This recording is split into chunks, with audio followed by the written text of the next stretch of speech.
Hello, hola, buenas, ¿qué hubo, qué más, qué pasó, parceros? ¿Cómo vas, Claire? Te veo inspirada. It's the Chancleta Generation Podcast.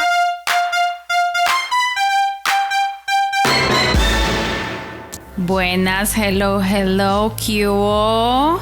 ¿Cómo estás?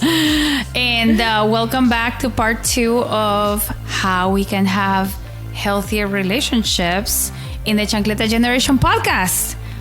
And Today we're back again with Maria Elisa, who has been dropping some amazing truths.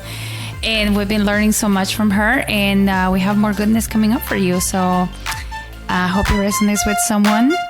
And here we go. So let's talk about, all of us in our lives have at some point either have currently or have had an unhealthy relationship, or the one that we feel that could be better. In your experience from talking to other people and yourself, what can we start doing to to start healing that or to start improving on that relationship that we feel is not healthy for us? That's a very good question. So I believe that the first thing that you can do, it's build that network, or start with that one person that you know that you can talk to. That one person, it could be a counselor, it could be a friend. If you feel like a family member can help, start talking about it.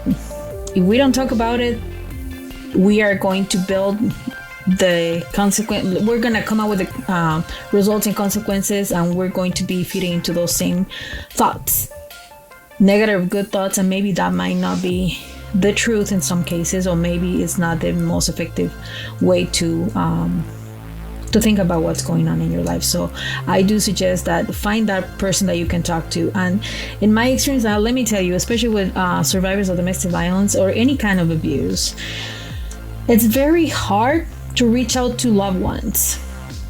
And this is again, there's judgment. Oh my there's judgment. Goodness. And that's what I mentioned, like, you were saying about like compassion and stuff, and the opposite of that is the judgment, the self-judgment, and also the fear of facing that self-judgment from the people that we love, like family members. Exactly. It's so hard. What comes with this, I remember going through difficult times in my life, and I love my sister, my parents, my aunts, my uncles, everybody in my family, and I know they want the very best for me. But at some point I reached out to a family member. I told them what was happening, and they spoke from their truth, their own experiences, and they gave me advice on what I needed to do. At that moment, it made perfect sense. But then I went back to my home, went back to my relationship, because I was not ready to end things on a snap of a finger. So I went back home, and then we circled back, and como que los ánimos se bajaron, like we were calmed and da-da-da-da. So a few months went by, and then I found myself in a very similar situation, and I thought, like, I'm gonna go back to the same person I talked to before. They gave me very good advice, even though I didn't follow, but I felt good to speak with this person. And then what I got is like, how dumb are you? Like, this person is treating you doing this, da da da da da, like this is happening to you. What the heck are you doing? Like, do you want this for yourself? So the first time was kind of good, but the second time, this big I felt. And I know this person loves me, and they were talking, they wanted the best for me, but they were talking from their own experience. And I was not ready to hear that. So the one thing that I talk to people, I always say, reach out to that one person that you can talk. And it's easier to talk to a person that it's not related to you whatsoever.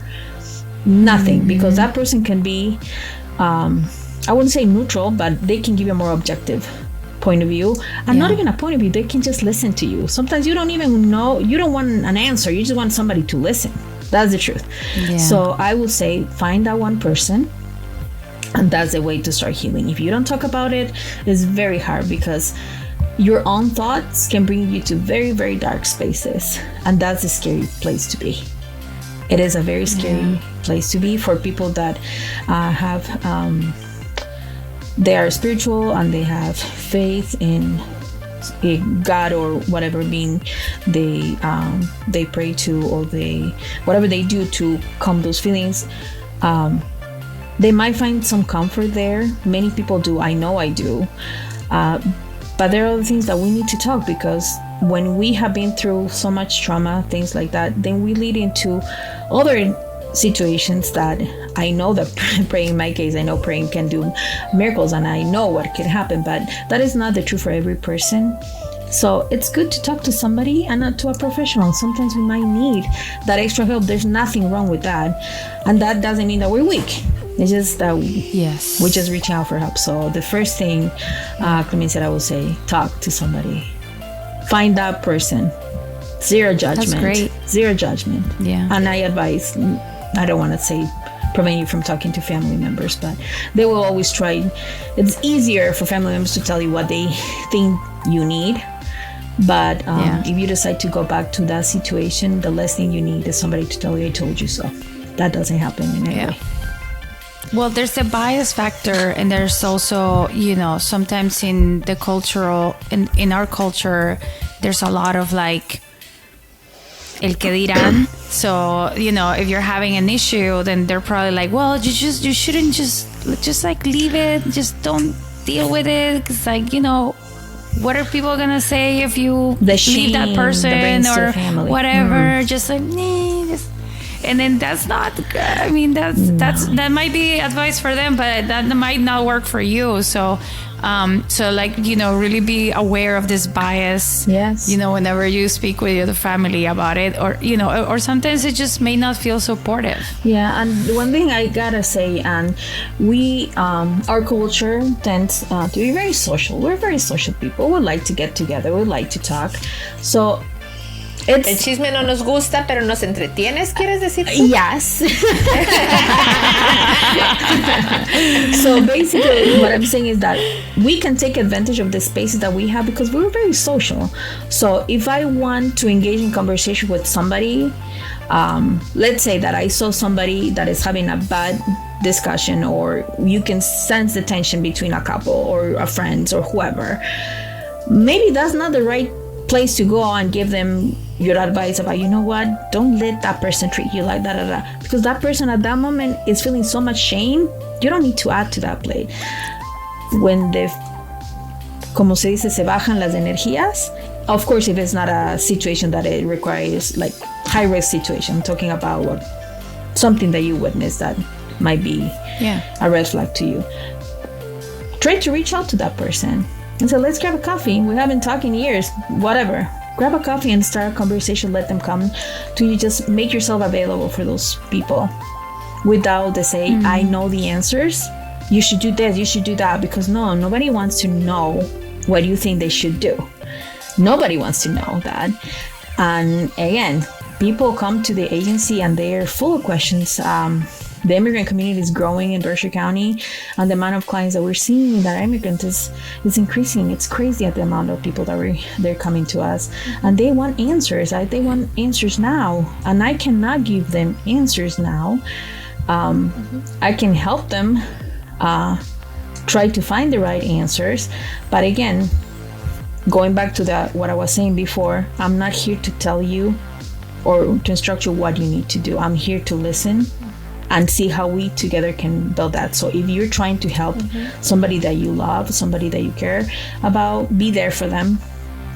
Be there for them and be available. And emotions take over and people get very defensive, and you don't want to burn that bridge of making that connection with that person. So we can be very aware of what our emotions are at the moment, and then just find that good space, that neutral space to just engaging in a conversation that can lead to maybe saying, oh, you know what, I heard that in this place, so and so can help, blah blah blah.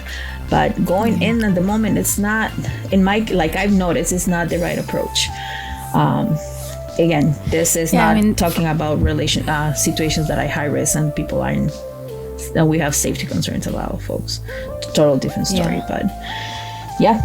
I mean, from experience with myself and with friends and, you know, people that I know, you know, most people, and also, I mean, this is why there is so much like people going to psychics and then, you know, all this stuff, because it's like people want, tell me what to do, give me a bullet point list of things that I need to do in order to fix this. And like, you know, it's really difficult to come up with that. And it's really an internal process. Like, you know, you're the one that has to come up with the bullet point list of what to do. What makes sense to you in your unique situation.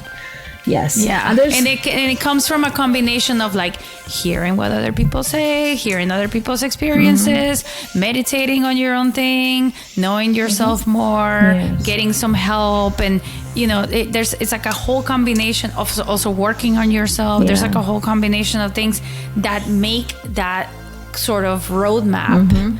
But it's like, you know, people think that if they go to therapy or they speak with a professional, they're gonna tell them what to do, and it's a very the work is done by yourself. It's an expectation that it's not real, because it's not there. It's not gonna happen.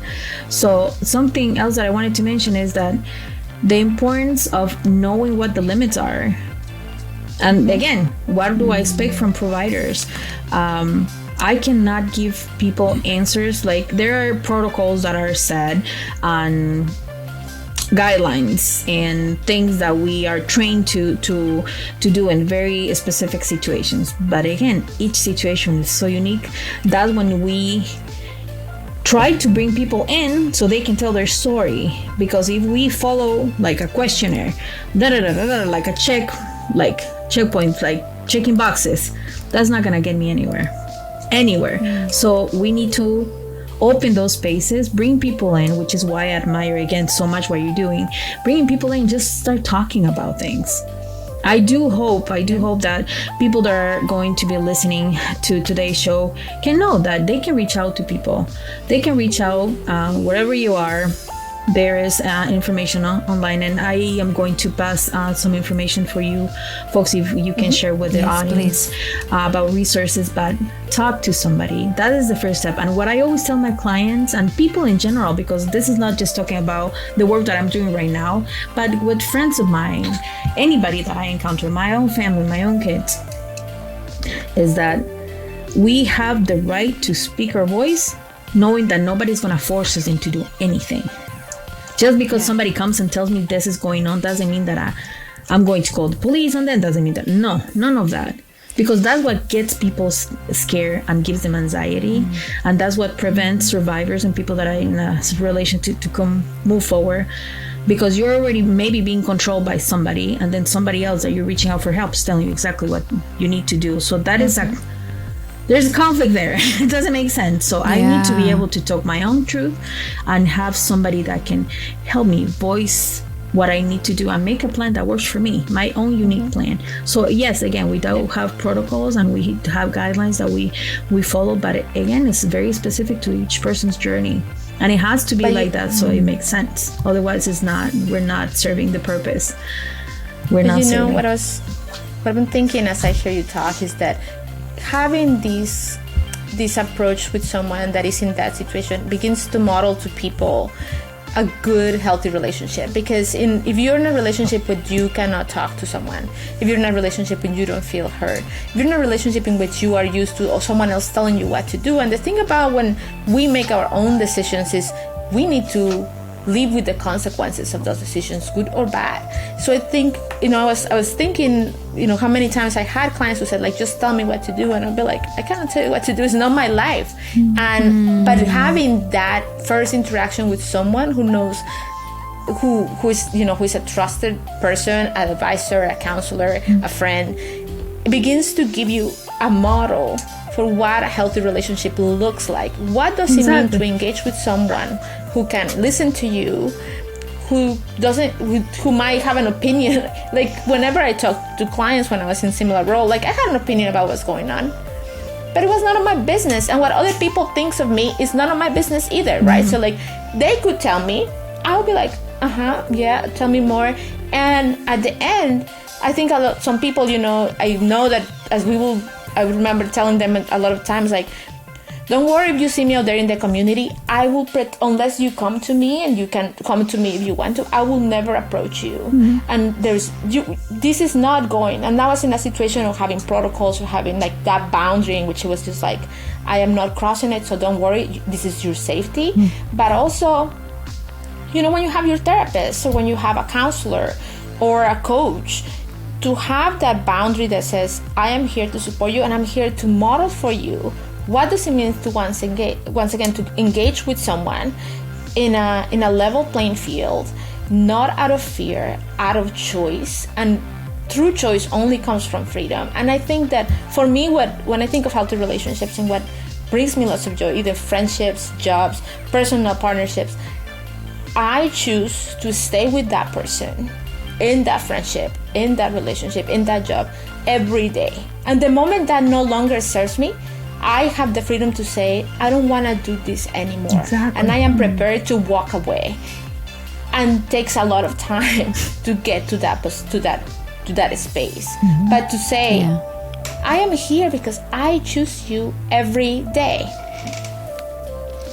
Yeah, I mean, I have as I've said before, I have a really good friend. She's a spiritual guide, and we talk about my stuff, and so she's the one I go to, and so she, I tell her blah blah, and like she always says to me, so what are you planning on doing about it?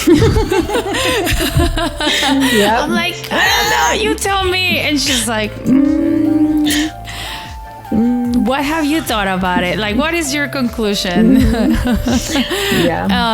it's always, at the beginning it was really frustrating, but then the exercise, as we kept going, throughout time, it meant that by the time I would call her, I would be like, here's my plan on what I'm going to do about this crappy thing that is happening to me. Like, here's this plan that I'm going to run by you, kind of thing. And that really gets you going on this, on a pattern of like, less of a, I'm less of a victim and I'm more of a problem solver. Exactly. Like I'm going through something, and I know that they're gonna ask me, so I'm getting myself what have you thought about it? Yes. Yeah, like, have you meditated on this? Have you thought about this? So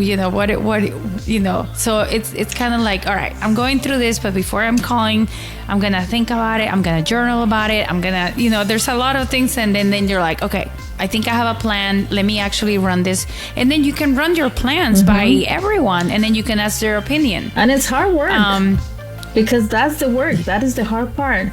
And that, going back to the how do I start building those healthy relationships? Where do I begin?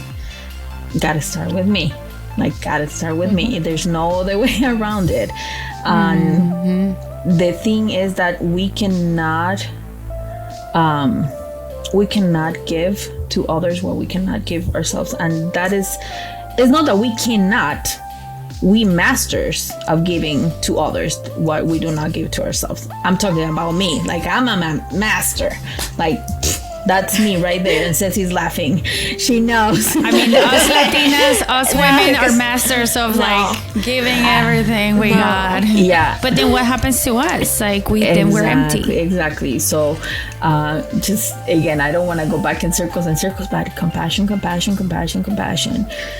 I want to find that lens, the one that I used to look at my babies and my daughters, the same love the same respect, admiration that I have for them, who they are as humans, is what I need to bring back to me. So one day, somebody told me, well, it was actually my nephew who said, Tia, I thought that you said that you wanted to eat healthy and da-da-da-da. I said, yeah. And he said, you told Victoria that maybe it wasn't a good idea to have soda. And she listened and she had water. Why are you having soda if you don't want her to have soda? Why are you having it? And this is my nephew when he was little, like he was 7. And I'm like, yeah, why am I giving myself soda when I'm giving, like, the choices that I'm making for those that I love are the ones I need to make for myself. And it's something that simple as what am I feeding my family, right? But again, it's just in every space. It's in every space. It's turning that lens into us, that clear, like, me saco el lente, like I clean it and look at myself, who I am, with all that love. And I bring everything that is beautiful from my culture. No shame of who we are. Just bringing all the positive things that we have. There's so many positive things about who we are as Latinos, Latinas, Latinx. There shouldn't be a limit. There shouldn't be a limit of how many of those positive things we can bring without having that guilt. Like, I can say, well, I was raised this way by my parents, and I want to keep those values to continue with my kids. If they don't decide to keep them, that's on them. But those are things that I believe to be truth for me. Yeah. I'm not imposing them, but I'm doing it because I believe on them. If my kids decide not to go in that way, that's their choice. Like, I like getting together with my grandma on Sundays. Not because I am forced to do it, because I want to, and I want to pass that on to my kids. Not for them to come and see me with their kids every Sunday, but for them to know that family time is amazing. It's something that builds us.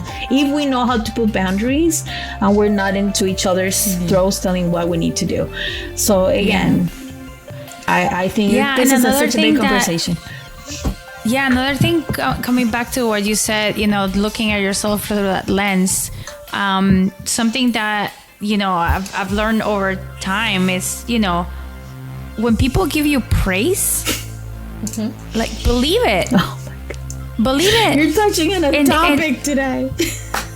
and like, write it down. When somebody says, you're a really good this, write it down and then believe it, because that is like, the other people are actually seeing you from an objective lens. And seeing the good things in you. And also when they write you and, like, those birthday cards or whatever, and they say good things about you, believe it. And write it down and keep it in, like, a little post-it and put it on your monitor or whatever. Something that, if you don't think that about yourself, then, listen to other people, what they say. And it's like, to me, that was so important. And also, it's also important to give other people praise, because there's so many people in life just walking around feeling awful about themselves, and saying to them, like, hey, you know what, you're a really great parent, or like, you're a really good daughter, or whatever. You have really great work ethics. All that stuff is really important to say and to hear. I'm so glad you touched that. And I know my God, I told you, let me talk and I'll go forever. But I love it. I could talk about this for hours. I know. Same here. So you just inspire an idea for me. You know how people do those jars with affirmations for themselves? So I tried to do that for me, but it's so hard for me to talk about myself, because I'm dealing with my own thing, and I'm sharing this because I hope what I'm sharing with you can help somebody else to recognize some things that could be happening. It's very hard for me to take compliment, extremely hard, to a point that brings me shame. Imagine.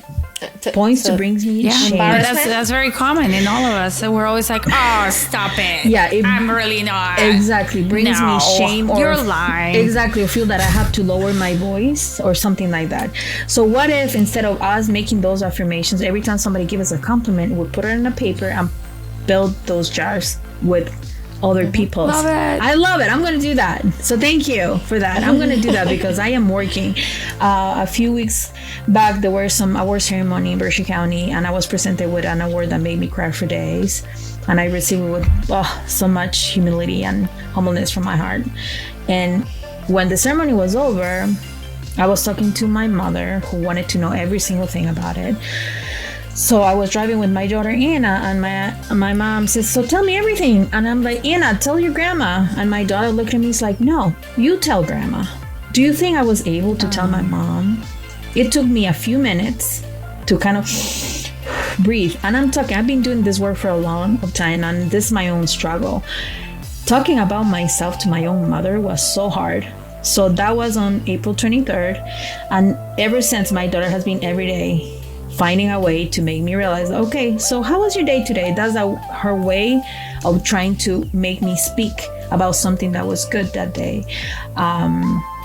Be able to speak about my own things, my own successes or wins, whatever big or small, whatever they are, but be able to do it with grace and with self-love. Again, the word that I've been saying tonight, all night, 20, 30 times, compassion.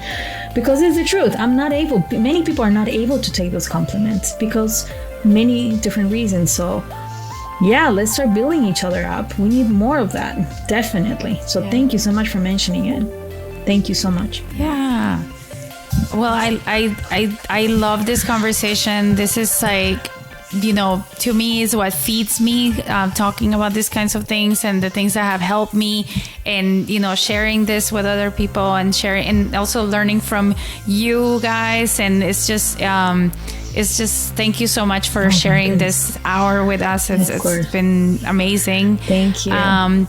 But so that's all the time that we got, everyone. I hope that you guys enjoyed this, and please give us some notes and let us know what you think. And you can reach us at chancletageneration.com, at Chancleta Generation on the Instagram and TikTok, and then on Twitter is Chancleta Gen. And you can email me at clem@chancletageneration.com. Leave us a rating, if you like review. it, please follow us and share with your friends. And if you think that there's somebody that needs to hear this, just send it to them. All right, guys. Thank you. Gracias, Elisa. María Elisa, thank you so much. Muchísimas gracias. Thank you, ustedes. Gracias mil. Gracias por todo lo que hacen. Thank you. Thanks, guys. See you next week. Clem.